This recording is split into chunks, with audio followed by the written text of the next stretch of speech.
Alright guys, a real talk for just a second here. Last week I put out the Banana Brandy video, which was great. I loved doing it. I loved working and talking with Beaver DIY. It was a great excuse to tee up with him.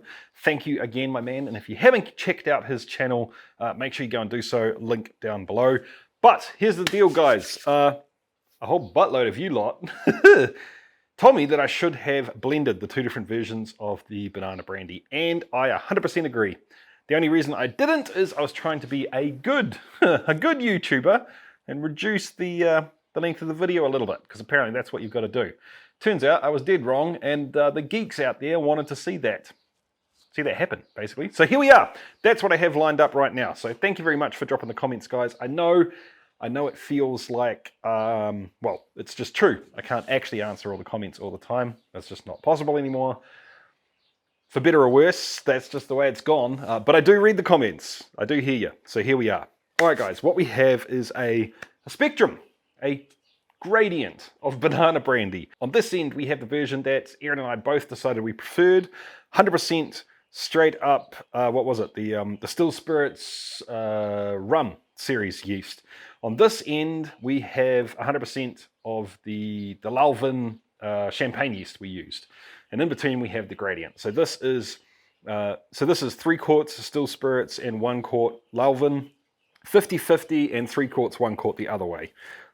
Shall I taste through this real quick and see if there's something better in the mix here than the straight Still Spirit stuff? Let's give it a crack. Let me re-acclimatize to what the stuff tastes like. Yep. No surprises, because honestly, wifey and I have been drinking a fair bit of this stuff over the last week. Actually, let's do this. Go to the other end. I feel like this has improved and closed the gap a little bit. And it's married a little bit.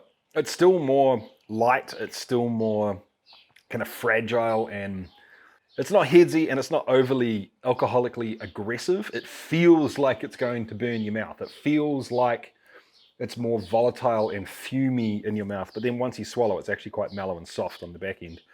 But it doesn't have that big, deep, grungy, sort of thick banana dessert thing that this one's going on, which is why we decided to go with this one. So I still 100% agree that this one's better, but this one has caught up a little bit, being able to sit and chill. This is just one of the downsides of me having to do this stuff, you know, on a pretty quick turnaround period for YouTube. Anyway, let's go to the 50-50 in the middle, shall we? Oh, I should say too that it is still true that I feel like there is more fresh banana in this one. All right, 50-50, here we go. I'll be honest with you guys, it's kind of taken the awesomeness out of both of them and just made it bland. Let's go up this end, so more towards the Lalvin yeast. 3 quarters Lalvin, 1 quarter of the Still Spirits rum yeast. This, honestly, guys, is kind of the same. These three are all very similar. I feel like this is kind of overpowering it somehow. I expected when I did this for the opposite to happen. I thought the deep, dark, sugary, molassesy, almost rum-like, browned, fried banana flavor to carry over. I thought that was going to sort of dominate everything, but it's not. It's disappearing. The great hope is that perhaps this one is got most of this and some of the cool stuff from that. Okay.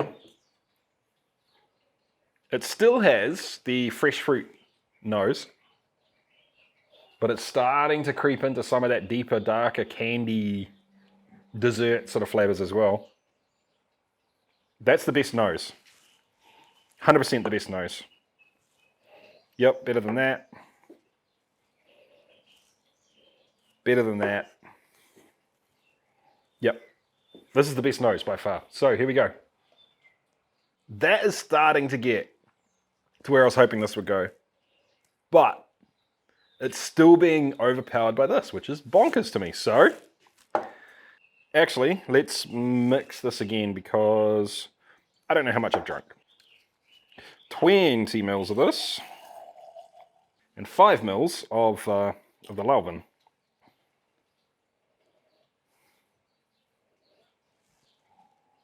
I cannot believe how overpowering the aroma in this is. That is completely bumped up the interesting banana aroma in this side of it.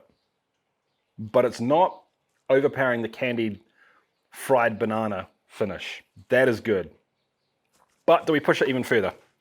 Let's see. Put another 5 mils in.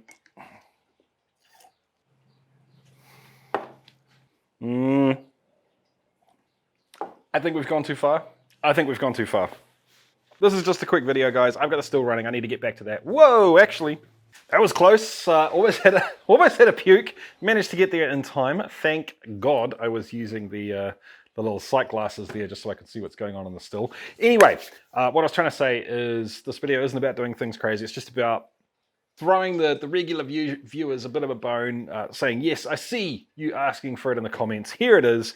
I'm not going to go into it in great depth now, but what I am going to do is make 2 versions. The version that I have here and the one with slightly less of the fresh fruit tasting one. I'll make up a small bottle of each, probably sit on the couch on a Saturday evening or something and, you know, sample each repeatedly and decide which one I might go with. Anyway, cheers, guys. Have a kick-ass week, and I'll see you at the end of the week for the main video. See ya.